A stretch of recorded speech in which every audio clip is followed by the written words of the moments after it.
Pemerintah Trump kembali menggelar operasi besar-besaran untuk membersihkan imigran dari negaranya. Kali ini operasi penegakan migran dilakukan di wilayah Carolina Utara. Informasinya kami rangkai dengan informasi mancanegara lainnya dalam Flash News berikut ini.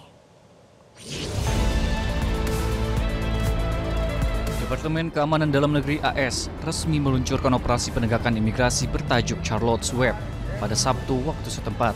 Operasi ini menargetkan imigran yang tinggal secara ilegal di wilayah Charlotte, North Carolina sebagai bagian dari perluasan kebijakan penertiban imigrasi oleh Presiden Donald Trump.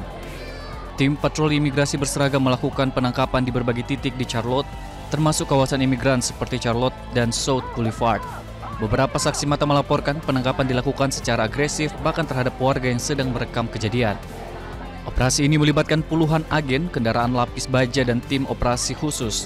Sementara Wali Kota Charlotte, Phil Liles bersama sejumlah pejabat lokal mengecam operasi ini karena dinilai menciptakan ketakutan dan ketidakpastian di komunitas imigran. Sementara Sekretaris Keamanan Dalam Negeri Tricia McLaughlin mengklaim bahwa operasi ini bertujuan untuk memastikan keselamatan publik.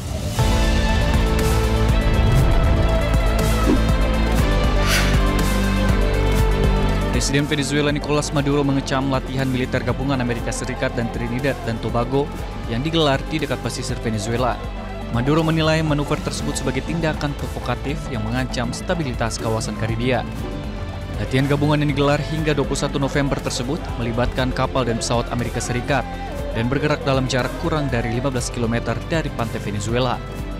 Washington dan pemerintahan Trinidad dan Tobago menyatakan latihan ini bertujuan untuk operasi anti narkoba, namun Caracas menilainya sebagai bentuk tekanan politik untuk mengganggu pemerintahan Maduro. Maduro sebelumnya menghentikan kerjasama gas dengan Trinidad setelah kapal perang AS USS Gravely merapat di Trinidad pada akhir Oktober.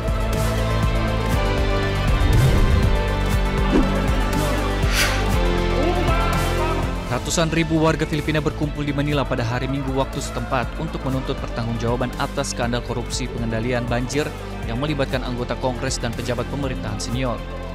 Skandal ini terungkap setelah ditemukannya bahwa ribuan proyek pengendalian banjir tidak memenuhi standar, tidak lengkap atau bahkan fiktif.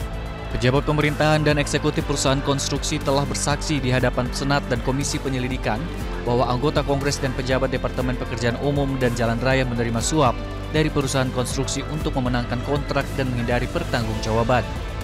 Presiden Ferdinand Marcos Jr. bereaksi dan menurunkan Komisi Penyelidikan Independen dan mengajukan tuduhan kriminal terhadap 37 tersangka yang merupakan senator, anggota Kongres, dan pengusaha dan memastikan mereka akan dipenjara sebelum Natal.